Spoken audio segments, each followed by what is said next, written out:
Assalamualaikum warahmatullahi wabarakatuh. Perkenalkan, nama saya Rizka Ayu Nintias dari kelas 12 IPS 5. Nomor absen 28.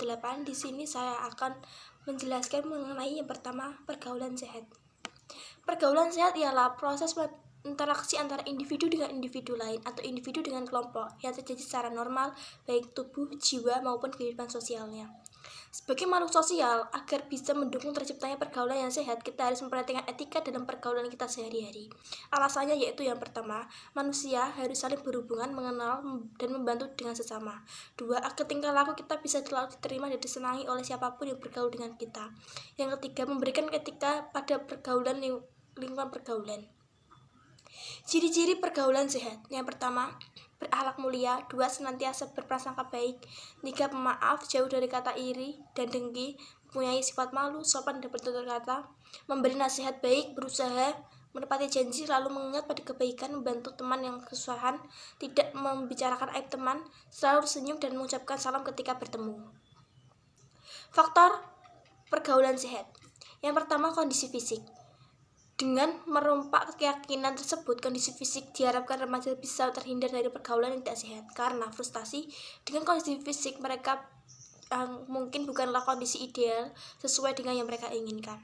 Dua, kebebasan emosional. Salah satu cara yang bisa dilakukan yaitu membangun rasa saling pengertian dan memahami sudut pandang satu sama lain. Ketiga, interaksi sosial. Kemampuan melakukan interaksi sosial juga menjadi salah satu faktor penting dalam membentuk konsep diri yang positif bagi remaja apabila dilakukan dengan orang-orang atau dengan yang baik.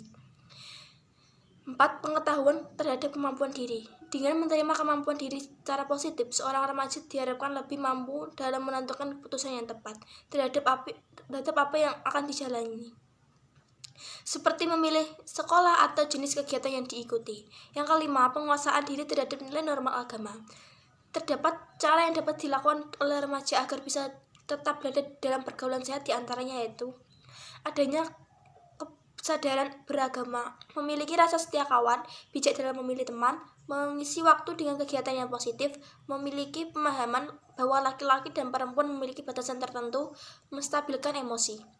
Contoh pergaulan sehat. Yang pertama, kelompok belajar, kegiatan pengembangan diri, kegiatan karang taruna, kegiatan pengagamaan sesuai dengan agama yang dianut, kegiatan pecinta alam. Yang kedua yaitu pola hidup sehat. Pola hidup sehat memiliki sangat banyak manfaat seperti membantu Anda menghindari kelebihan berat badan, memperbaiki suasana hati, mencegah terjadinya beragam penyakit, serta dapat meningkatkan energi Anda. Gaya hidup seseorang dipengaruhi oleh aktivitas sehari-hari, pekerjaan, serta makanan, sering mengkonsumsi makanan cepat saji, serta tidur terlalu malam adalah pola hidup yang tidak sehat. Jika tetap dilakukan, maka bisa merugikan kesehatan Anda. Oleh karenanya, penting untuk menjaga agar kebiasaan sehari-hari dapat menjadi rangkaian pola hidup sehat. Pola hidup ini membutuhkan komitmen dari hari ke hari dalam jangka panjang. Lalu seperti apa pola hidup sehat? Berikut 8 langkah yang dapat Anda terapkan untuk menjadi lebih sehat. Yang pertama, mengetahui kondisi kesehatan Anda saat ini. Yang kedua, evaluasi aktivitas fisik Anda. Yang ketiga, catat makanan yang Anda konsumsi. Yang keempat, periksa kesehatan hubungan sosial Anda. Yang kelima, berhenti melakukan kebiasaan buruk. Yang keenam, mengkonsumsi makanan sehat dan cukup kebutuhan Anda.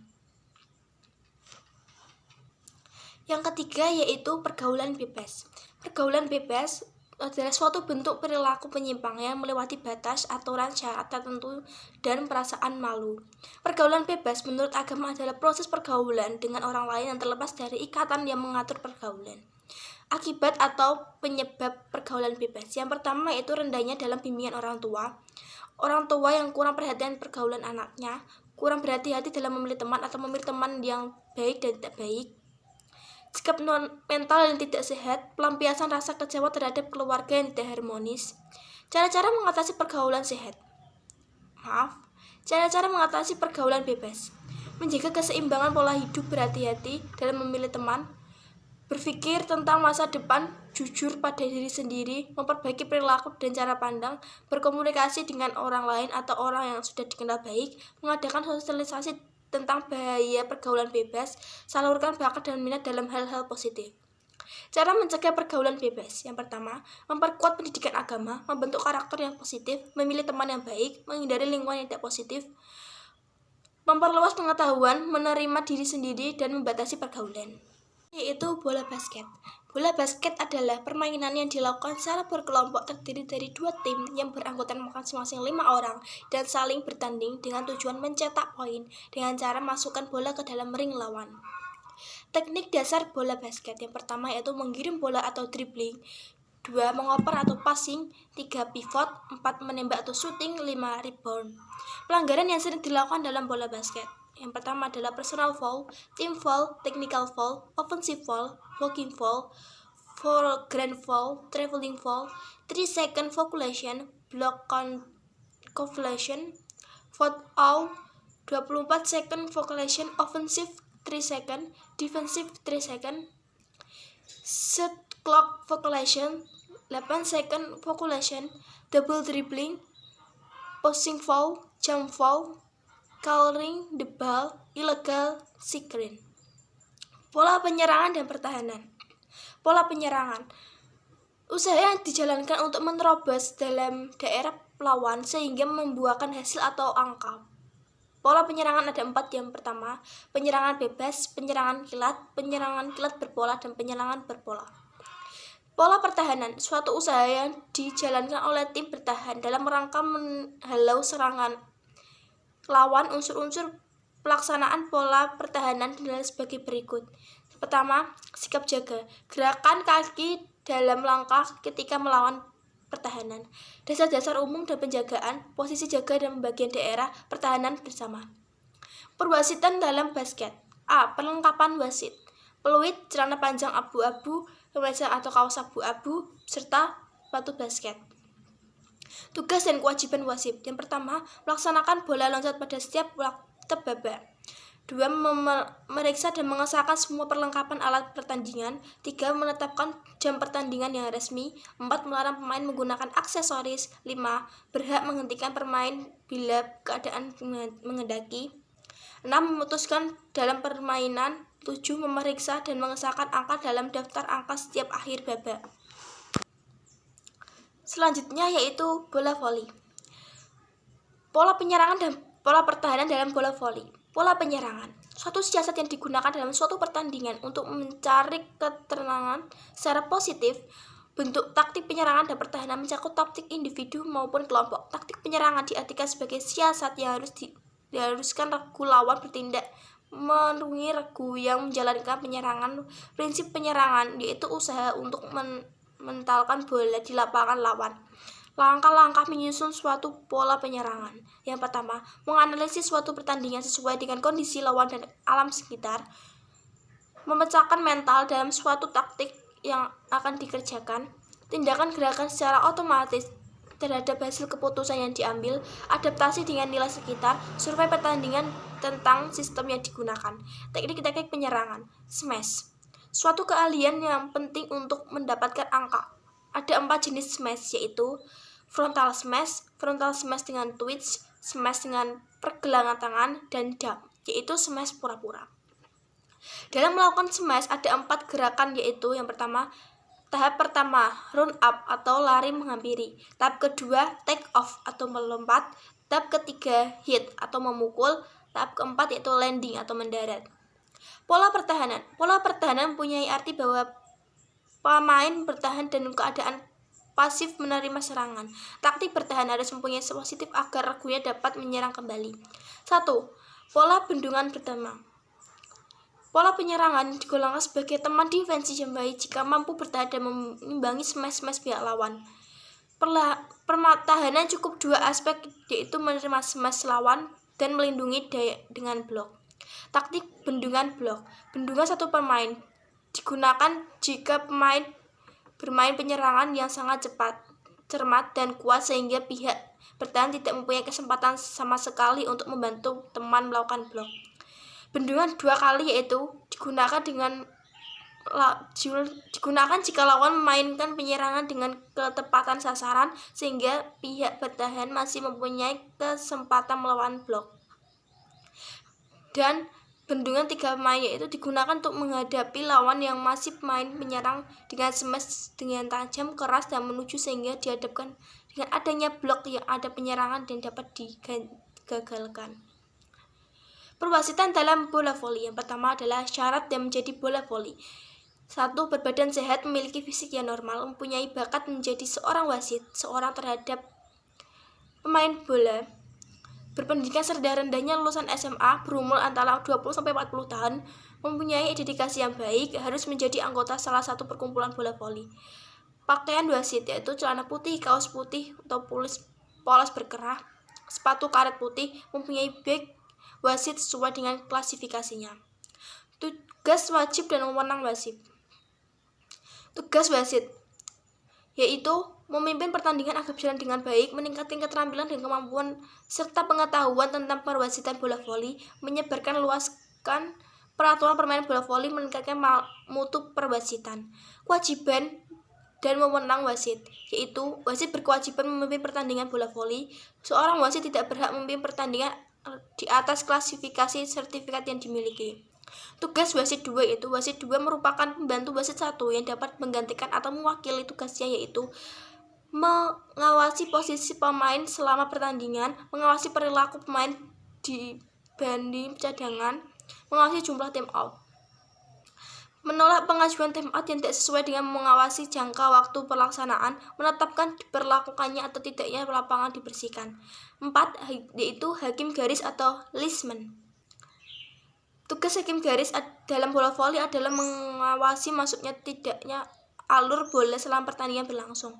Hakim garis bertanggung jawab memberikan isyarat mengenai yang terjadi sewenangnya. Teknik permainan bola voli. Teknik servis, teknik passing bawah, teknik passing atas, smash, dan block. Pelanggaran yang dilakukan dalam bola voli yaitu seorang pemain tidak boleh memukul bola lebih dari 2 kali. Pelanggaran bagi dalam untuk melakukan bola 4 kali sebelum mengembalikannya. Salah satu tim menyentuh bola lebih dari 3 kali. Melakukan smash atau servis tidak melewati net. Pemain melatih garis tengah tidak bermain berlangsung. Selanjutnya yaitu sepak bola. Pengertian sepak bola yaitu cabang olahraga yang menggunakan bola yang dimainkan oleh 2 tim masing-masing beranggotakan 11 orang. Sepak bola berjalan bertujuan untuk mencetak gol sebanyak-banyaknya dengan menggunakan bola ke gawang lawan.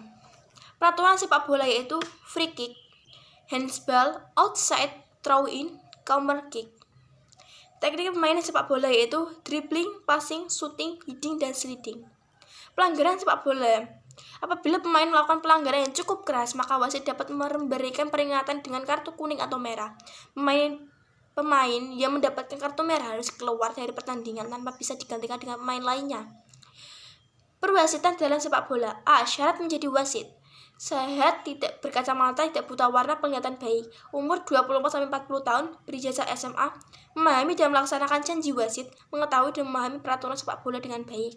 Perlengkapan wasit. Pakaian dan sepatu bola, peluit, notes dan alat tulis, stopwatch, koin untuk undian, kartu merah dan kuning. Tugas wasit. 1. Menegakkan dan menjalankan peraturan. 2. Membuat catatan jalannya pertandingan. 3. Memberikan hukuman tendangan penalti. Tugas hakim garis yaitu membantu tugas wasit, memberikan isyarat pada wasit. Tugas hakim cadangan. Menggantikan wasit atau hakim garis apabila ada yang halangan dan mengurusi pergantian pemain. Selanjutnya yaitu senam lantai. Senam lantai adalah kegiatan olahraga yang cara gerakannya dan bentuk latihan menggunakan lantai dengan menggunakan matras. Matras berfungsi sebagai alat bantu utama untuk mengurangi risiko terjadinya kecelakaan atlet yang sering bersentuhan dengan lantai. Manfaat: kemampuan gerak tubuh, memperkuat otot lengan, kaki, paha, pinggang, dan perut dan dada. Menambah kekuatan fisik, melatih kelompatan, membakar lemak, melatih fokus, menjaga keseimbangan, meluruskan tubuh yang bengkok, menurunkan berat badan, dan meningkatkan kekuatan jantung. Jenis-jenis senam lantai: roll depan, roll belakang, meroda, kayang, sikap lilin, handstand, headstand, lompat kangkang, lompat jongkok, lompat harimau, dan guling lenting. Unsur-unsur gerakan yaitu unsur keluasan, unsur keberanian, unsur kelenturan, unsur keseimbangan, unsur keindahan, dan unsur kekuatan. Komponen kesegaran jasmani yang dicapai dari senam lantai yang pertama, daya tahan otot, komposisi tubuh, koordinasi, kecepatan gerak, kecepatan reaksi, kelincahan, keseimbangan, kelenturan, kekuatan otot, daya tahan jantung atau paru-paru. Selanjutnya yaitu jalan cepat. Sejarah jalan cepat adalah suatu nomor atletik yang harus dilakukan dengan segala kesungguhan. Pertama kali diadakan pada tahun 1912 dengan cepat 20 km. Diselenggarakan pada lintasan sebagai salah satu nomor Olimpiade 1976. Tercantum nomor jalan cepat 20 km yang sejak 1956 dipertandingkan dalam Olimpiade. Tetapi dalam Olimpiade tahun 1980 di Moskwa, jalan cepat 50 km tercantum dari nomor perlombaan pada tahun ke tahun terakhir ini. Perlombaan jalan cepat mulai banyak digemari dan dibicarakan dalam Olimpiade modern. Perlombaan jalan cepat 20 km dan 50 km dan telah lama menjadi nomor yang selalu diperlombakan. Teknik yang digunakan dalam jalan cepat yang pertama yaitu teknik start atau awalan. Menggunakan start yang dilakukan dengan berdiri garis start dan salah satu kaki berada di belakang atau di depan. Posisi kedua, tangan ditekuk di samping badan dan posisi badan sedikit condong ke depan dengan tumpuan pada kaki depan. 2. Posisi badan. Sikap atau posisi tubuh ketika melakukan jalan cepat yang benar yaitu menghadap lurus ke depan. Badan tegap, siku membentuk sudut 90 derajat dan tangan menggerakkan harmonis dengan kaki yang secara berayunan. 3. Teknik langkah kaki. Langkah kaki saat jalan cepat yang benar dengan kaki dikenakan ke dalam dengan beban tubuh bertumpu pada paha ketika menggerakkan kaki ke depan. Lutut sedikit ditekuk seiring berjalannya ayunan kaki ketika kaki bersentuhan dengan tanah yang mendarat lebih dahulu sebagai tumit lalu ujung kaki. Teknik akhiran atau finishing. Dalam jalan cepat, teknik memasuki garis finish dilakukan dengan cara lurus, berjalan lurus hingga melewati garis finish. Setelah menyentuh garis finish, mereka makin melambat hingga akhirnya benar-benar berhenti. Yang selanjutnya yaitu sarana dan prasarana dalam jalan cepat. Yang pertama, lintasan, garis start, garis finish, tubuh manusia, kaki yang sehat dan dapat digerakkan, berjalan dengan cepat, tangan agar bisa membantu kaki berjalan lebih cepat dengan cara diayun. Kesalahan yang sering dilakukan dalam jalan kaki yaitu langkah kaki terlalu cepat, kedua telapak tangan tidak menempel, kaki terlalu kaku ketika melangkah, pandangan tidak fokus ke depan, posisi tubuh terlalu condong ke depan. Sekian yang dapat saya sampaikan. Apabila ada kesalahan saya mohon maaf. Wassalamualaikum warahmatullahi wabarakatuh.